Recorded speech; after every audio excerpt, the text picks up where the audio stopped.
गृहस्थ आश्रम में रह के मतलब अगर शॉर्ट टाइम में पूजा करे, जो कौन सा पूजा करे कि भगवान को प्रसन्न कर सके?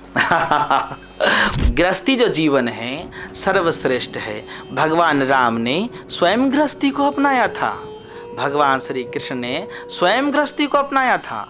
भगवान शिव हो या कोई भी देवी देवता हो, सब लोगों ने गृहस्थी को अपनाया है। गृहस्थी जीवन बड़ा अद्भुत और बड़ा सुखमय है, बड़ा अच्छा है। और आपको ये भी मालूम होना चाहिए, गुरु जी भी गृहस्थी जीवन को अपनाया है। राम के गुरु वशिष्ठ ने भी गृहस्थी को अपनाया है। भगवान श्री कृष्ण के गुरु सांदीपनी ने भी गृहस्थी को अपनाया है। अंगिरा, मरीचि, दधीचि, पुलह, पुलस्त, चाहे वह मरीचि आदि आदि जो भी हो, या अगस्त ऋषि हो, अत्रि ऋषि हो, अत्रि ऋषि की पत्नी जो सती अनसुईया है, आदि आदि कहने का मतलब है सभी संतों ने, सभी ब्रह्म ऋषियों ने, सभी तत्वदर्शियों ने, सभी ब्रह्मदृष्टाओं ने गृहस्थी को अपनाया है। गृहस्थी को अपनाना सर्वोत्तम है, कोई दिक्कत नहीं है। अब बड़ा सुंदर एक दोहा आता है कि हाथ काम मुख राम है, हाथ काम मुख राम है, हृदय साची प्रीति दरिया गृहस्थी साध के, याही उत्तम रीति है प्राणी, याही उत्तम रीति। कि हाथ काम मुख राम है।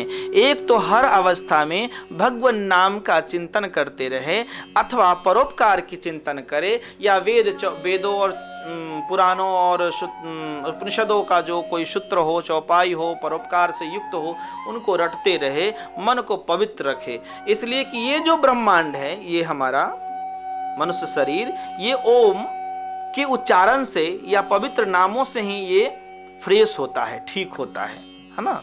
ये मस्तक का मेन चीज है शब्द, तो शब्द उच्चारण इस यहाँ से शब्द निकलता है। अगर इस शब्द, इस मनुष्य शरीर के इस भाग से, यानी स्वाभाविक है मुख से ही बोलना है, इस भाग से दो चीज किया जाए कुछ देर के लिए।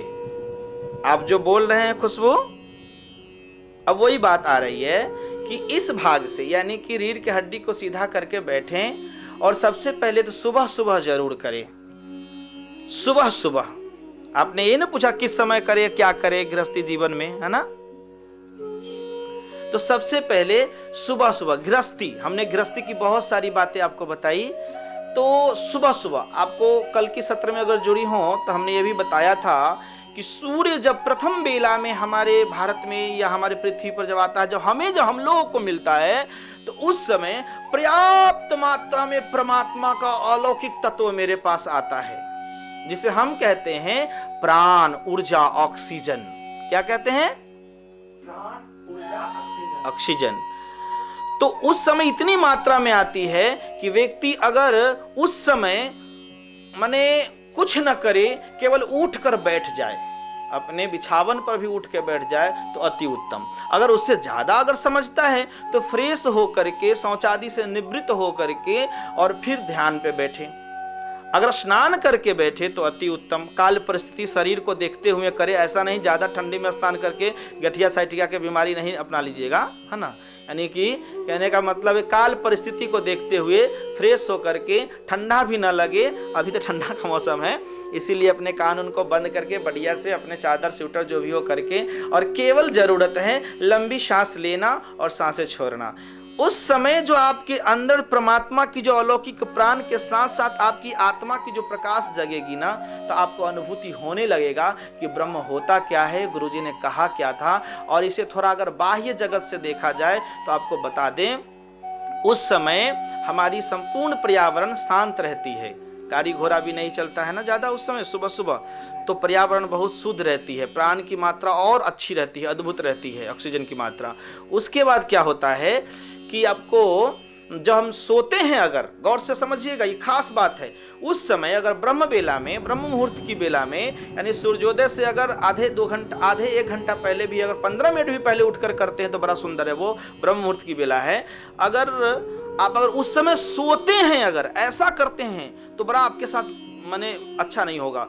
सोते हैं तो क्या होगा कि सोने क्रम में होता क्या है, गौर से समझिएगा कि आपकी जो प्राण है, आप में जो ब्रह्म की ऊर्जा जो जाना है वो कम जाता है। जैसे कोई भी सोता है ना, तो सांस की गति की स्थिति क्या होती है कि सांस निकलता ज्यादा है। सोता है जब व्यक्ति तो सांस निकलता ज्यादा है और अंदर इनहेल जो है बहुत कम होता है, अंदर बहुत कम जाता है ना, जिसके कारण से पर्याप्त मात्रा में परमात्मा का जो ब्रह्म मुहूर्त का जो प्रकाश है, जो ऊर्जा है, जो प्राण वायु है, हमें नहीं जा पाता है ना। जब नहीं जा पाता है हमारे अंदर, तो समझिए कि हम न ऊर्जावान होंगे, न हम ब्रह्मवान होंगे, न हम चरित्रवान होंगे। हम जो व्यक्ति सुबह सुबह नहीं उठेगा, ब्रह्म का वो आनंद नहीं लेगा सुबह वाला, तो क्या होगा, वो चिड़चिड़ापन रहेगा, ऊपर से फैट भी खूब ज्यादा होगा, है ना, मोटा भी ज्यादा होगा, ऐसे भी बीमारी होने लगेगा और चेहरा सूज जाएगा, है ना। इसलिए सबसे पहले अगर आप चाहते हैं ईश्वर की कृपा प्राप्त करना, तो सुबह उठिए, ब्रह्म वेला में उठिए, ब्रह्म मुहूर्त में उठिए। अगर टहलना चाहते हैं ठीक है, साधना करना चाहते हैं ठीक है, जितनी गुरु से पद्धति सीखकर करना चाहते हैं सब ठीक है। अगर कुछ ना करना चाहते हैं तो भी कम से कम उठना शुरू कर दीजिए, उठ करके और ध्यान में बैठने की क्रिया शुरू कर दीजिए। और अगर ध्यान की जो क्रिया है उसमें जो एक है रेचक कुंभक पूरक, जो अधिक लेना, उसके जितना हम लेते हैं उसके 4 गुना तक रखना हार्ट में उस सांस को, और उसके 2 गुना छोड़ना। इस क्रिया को अगर सीखते हैं, आप करते हैं तो और बेटर है। नहीं तो केवल सांस को लीजिए और छोड़िए, वो भी नहीं कर पाते हैं तब थोड़ा अधिक तेज लीजिए, अधिक तेज छोड़िए, वो भी नहीं कर पाते हैं तो केवल बैठ जाइए, रीढ़ की हड्डी टेढ़ ना होने दीजिए, है ना। सोइए मत, सोने से आपके अंदर परमात्मा की ऊर्जा है, परमात्मा की जो प्राप्ति की ऊर्जा है वो आप में नहीं जाएगी और विद्यार्थी को ठीक से विद्या नहीं आ पाएगा। इसलिए सुबह सुबह परमात्मा का वो आशीर्वाद आता है, जिस आशीर्वाद से आप में भजन की शक्ति और स्वास्थ्यता की शक्ति बढ़ाने वाली प्राण रहती है, ऊर्जा रहती है। ठीक है, तो सबसे पहले तो ये कि जैसे भी हो सुबह का नियम जरूर बनाएं, भजन करने का, सुमिरन करने का, ध्यान करने का, पहला। दूसरा कि अब आप को देखते हुए, गृहस्थी है तो बाल गोपाल होंगे, बच्चे होंगे, फिर पति हैं, माता पिता है, सास ससुर हैं, सबकी सेवा भी देखना है, तो वो भी करना परमात्मा की सेवा है।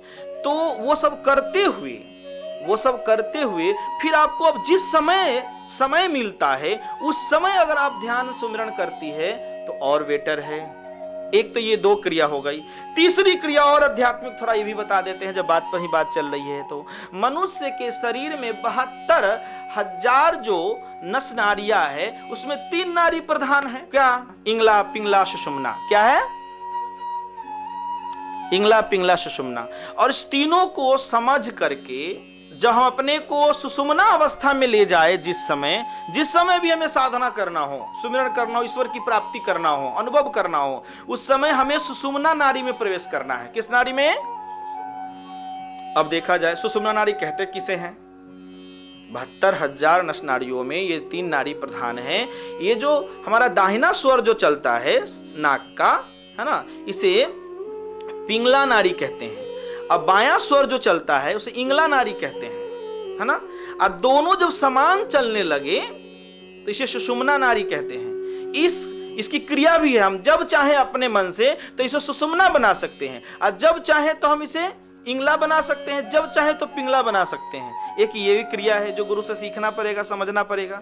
दूसरी बात, जब भी हम साधना में बैठे, और दूसरी बात ये है, हर अढ़ाई घड़ी पर अपने आप ये बदलते रहता है, और दिन में कुछ ऐसे समय आते हैं जिस समय खुद सुषुम्ना यह नाड़ी हो जाती है, वो और भजन का वेटर समय है और मस्त समय है।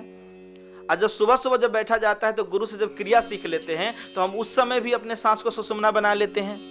ठीक है, और फिर जब हम साधना करते हैं तब हम ब्रह्म की अनुभूति, अंदर जो परमात्मा है, शरीर रूपी जो अयोध्या है, जो वेदों ने कहा है कि अष्टचक्रा नवद्वारा देवानाम पुरो अयोध्या, इस अयोध्या में, शरीर रूपी अयोध्या में जो परम प्रकाश का जो परम ज्योति अवध है, उसमें जो एक अलौकिक ब्रह्म राम है, उसका साक्षात्कार होता है। ठीक है, तो हमें लगता है ये सारी बातें हम ढंग से समझाने का हम प्रयास किए हैं। यानी कि आप गृहस्थी में रह करके, आप भजन करके, आप अत्रि ऋषि की पत्नी अनसुईया की तरह हो सकती हैं, है ना, अगस्त ऋषि की तरह लोपामुद्रा की तरह हो सकती हैं। इस तरह से आप वशिष्ठ जी की पत्नी आप अरुंधति जी की तरह हो सकती हैं। यानी कहने का मतलब है सभी गृहस्थी को अपनाया है और हम सब उसी महान ऋषि और महान पतिव्रताओं के ही तो वंशज हैं, कोई अलग थोड़ी है।